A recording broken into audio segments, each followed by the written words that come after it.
The alien delegation arrived on Earth's orbit with a precision honed over millennia of interstellar travel. Commander Voltrix of the Edrin Confederacy, his shimmering, chameleonic skin reflecting his mood with delicate hues, stood at the ship's viewport, contemplating the swirling blue planet below. It was his first diplomatic mission, and he intended to represent Edrin ideals of structure and order flawlessly. Yet there was an underlying apprehension. The humans, though primitive by galactic standards, were peculiar. Voltrix had studied their files extensively, but the first-hand experience of their casual demeanor was jarring. This was a species that flirted with chaos yet seemed to thrive in it. On the surface, the humans had been unreasonably welcoming. Their representative, a man called David, insisted the Edrin team bypass the sterile government facility prepared for their visit. Instead, David offered his private residence a choice baffling to Voltrix, though his superiors had instructed him to accept such gestures to build rapport. Now, standing in the small, cluttered living room of the human domicile, Voltrix felt the first pangs of unease.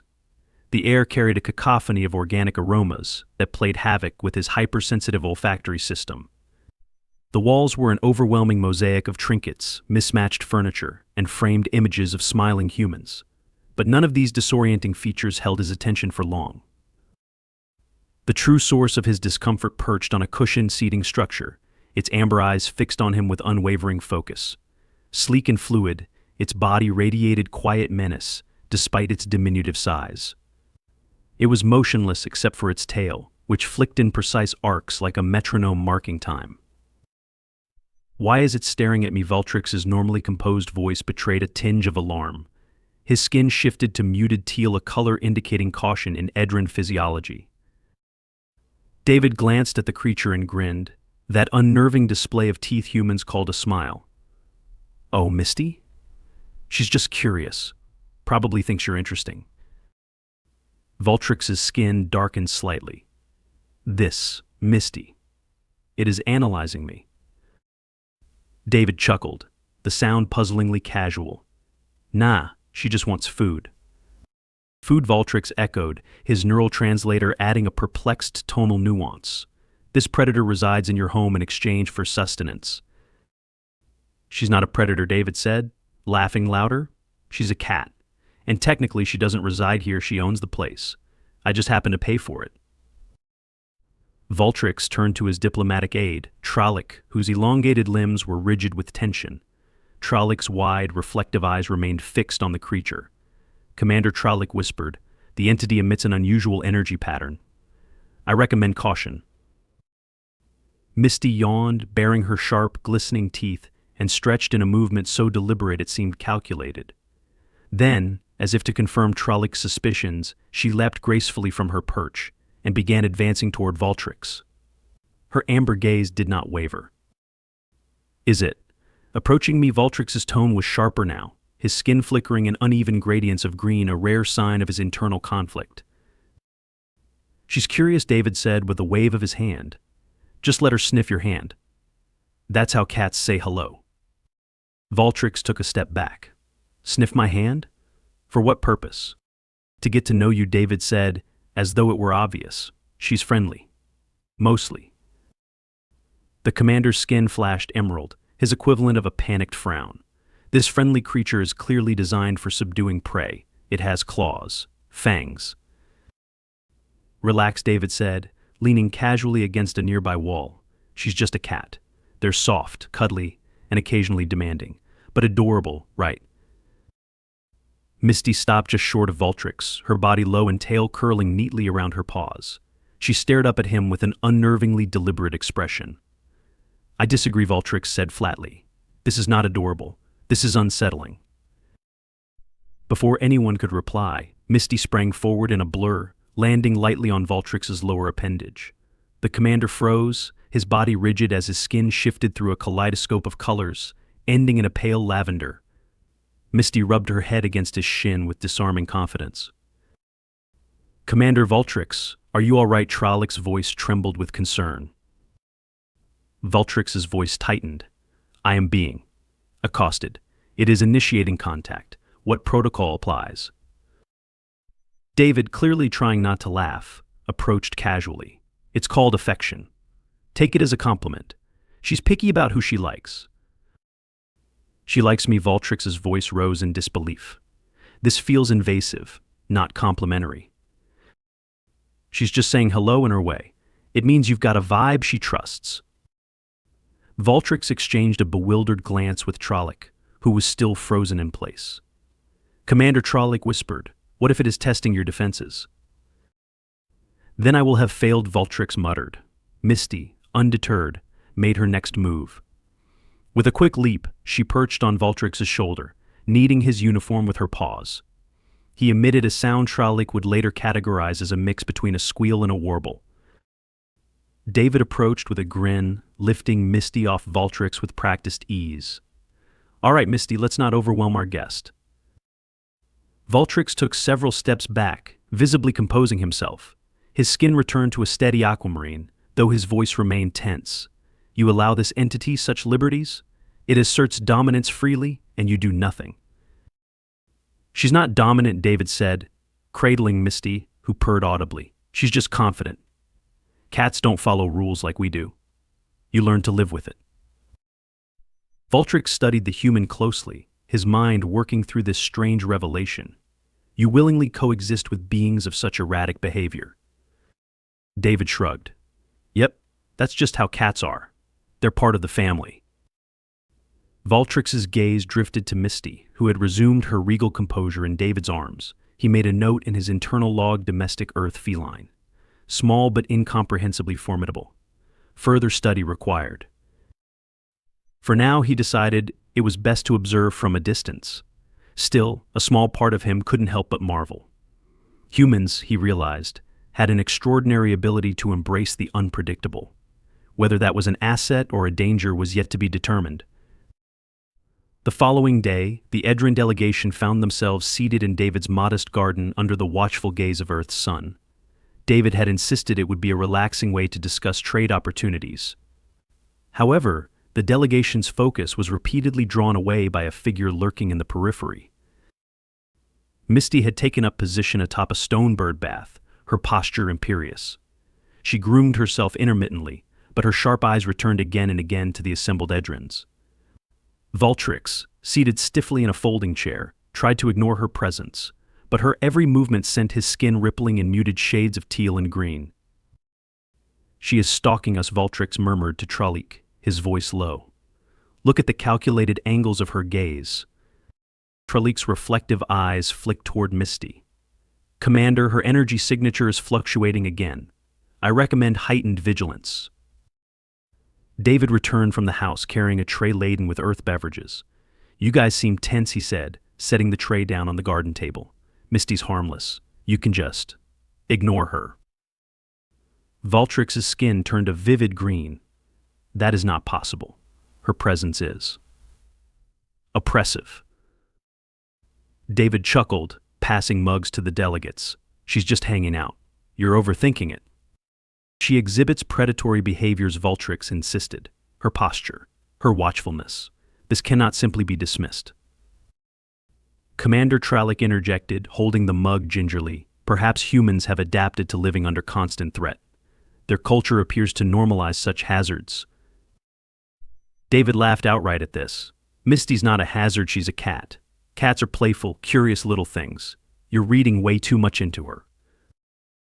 At that moment, Misty rose and leapt down from the bird bath. Her sleek form glided through the grass as she approached the group, her movements deliberate and measured. Trolloc stiffened, and Valtrix's skin shimmered with faint violet streaks, an instinctive warning signal.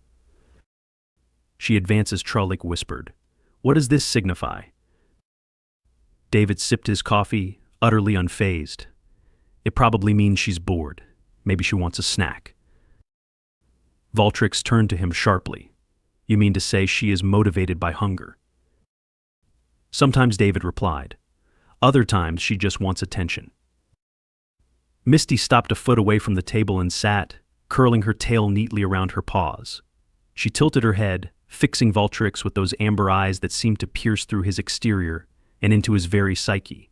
Valtrix stared back, paralyzed. Commander Trolloc urged, "Do not engage." She could interpret it as a challenge. I am aware, Valtrix hissed, barely moving his lips. He attempted to look away, but Misty stood, padding closer with unnerving confidence. Without hesitation, she jumped onto the table, landing lightly between the Edrin datapads and mugs. She has infiltrated the meeting space, Valtrix exclaimed, rising from his chair. His skin flared a vivid turquoise. What does she intend to do? Relax, she's just exploring, David said, reaching for Misty. But before he could intervene, she nudged a datapad with her paw, sending it sliding across the table and onto the grass. Sabotage, Tralik muttered. Her disruptive tendencies are clear. David picked up the fallen datapad, shaking his head with a smile. She's not sabotaging anything. She's playing. Cats knock things over, it's kind of their thing. Valtrix's skin darkened to a stormy purple. You condone this behavior, you call it play. David shrugged. Cats are naturally curious. It's how they learn about the world. Misty, seemingly oblivious to the tension, crouched low and began swatting at the handle of a spoon. Tralik leaned closer to Valtrix, his voice barely audible. Commander, this behavior is highly erratic.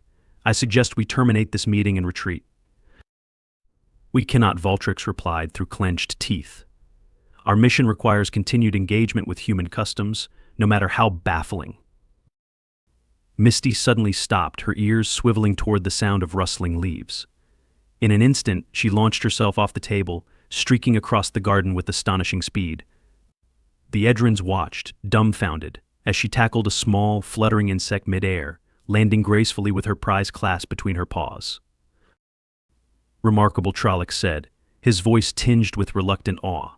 Her precision exceeds that of most automated targeting systems. David leaned back in his chair, smirking. Told you she was great. Valtrix observed Misty as she released the insect, allowing it to flit away before pouncing again.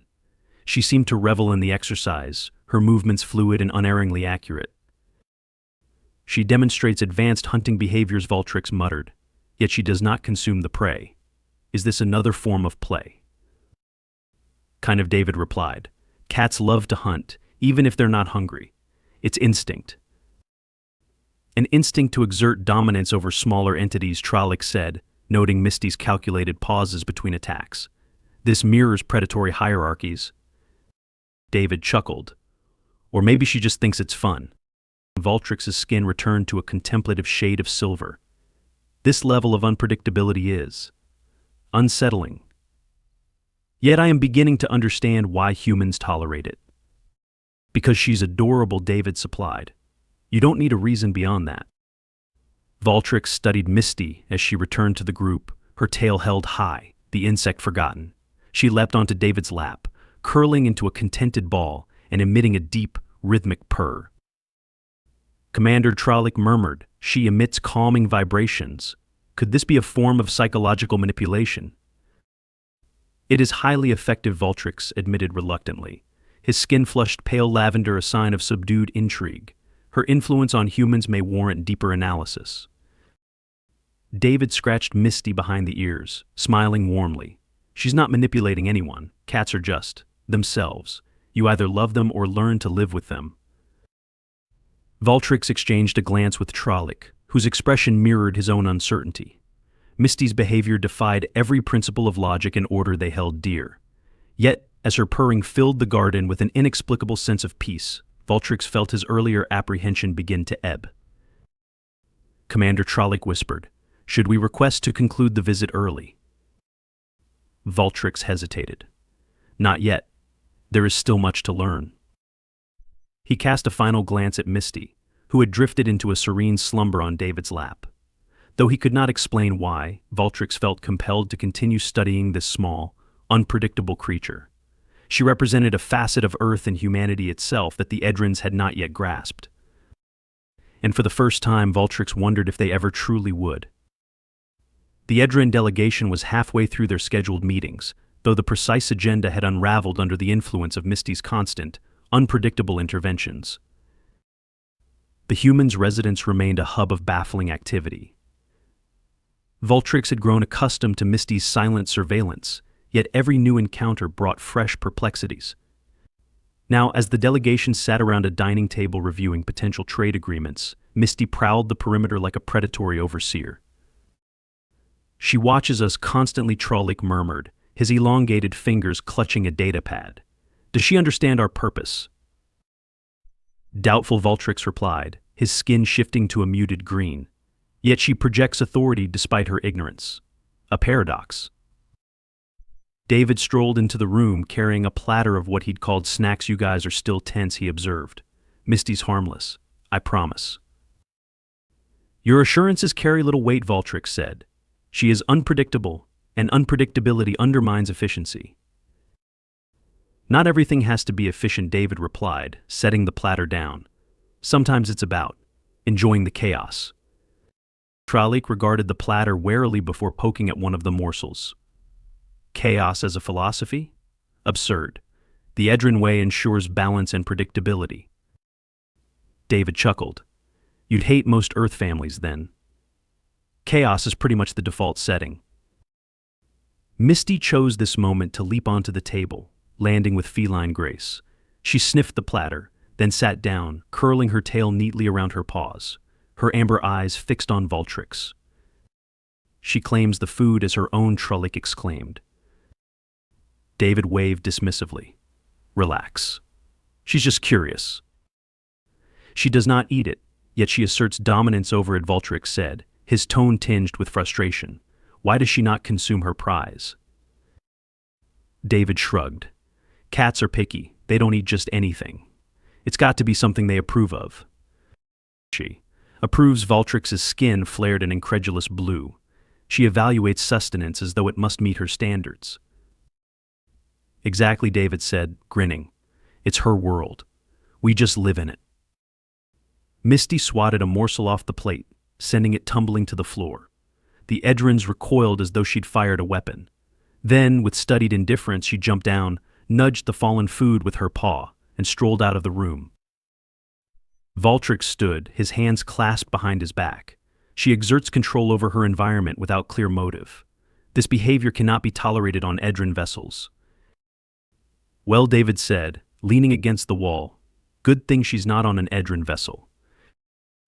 The room fell silent, save for the faint sound of Misty's paw steps retreating into another part of the house. Trollic hesitated, then leaned closer to Vultrix. Commander, she possesses an unsettling efficiency in her chaos. Is it possible she acts with intent? Vultrix considered this, his skin cycling to a pensive lilac. If she does, her intent is unknowable. Her methods defy logic. Later that evening, the delegation convened outdoors under the stars. David had arranged for a fire pit, and the humans' radiant moon hung low on the horizon. Misty, of course, was a silent participant. She perched atop a nearby rock, her silhouette stark against the flames. Explain this ritual, Vultrix said, gesturing to the fire pit. Why do humans gather around open flames? It's calming, David replied.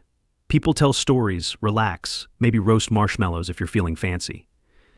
Stories and confectionery by fire, Trollic said, his voice tinged with skepticism. Primitive and inefficient. Primitive, David agreed, but effective. Sometimes you've got to slow down and enjoy life. Vultrix glanced at Misty, whose eyes gleamed in the firelight. Even your companion seems content in this setting. David looked over and grinned. Yeah, cats love the quiet. She's probably imagining herself as a queen of some ancient civilization. She believes herself a monarch, Trollic asked, alarmed. Well, yeah, David replied. All cats do. It's part of their charm. Vultrix stared at Misty, his skin now shifting to a contemplative silver. Perhaps there is merit in her philosophy. To navigate the universe with supreme confidence. It is an intriguing concept. Misty yawned and stretched, then padded over to Vultrix, rubbing against his leg. The commander froze, but this time he didn't retreat. Commander, Trollic whispered, she has initiated contact once more. Shall I intervene? No, Vultrix said, his voice low. This is acceptable. Misty purred loudly, her tail curling around Vultrix's ankle. David smiled into his mug of tea, shaking his head. Looks like you're part of her kingdom now. The final evening of the Edrin delegation's stay had arrived.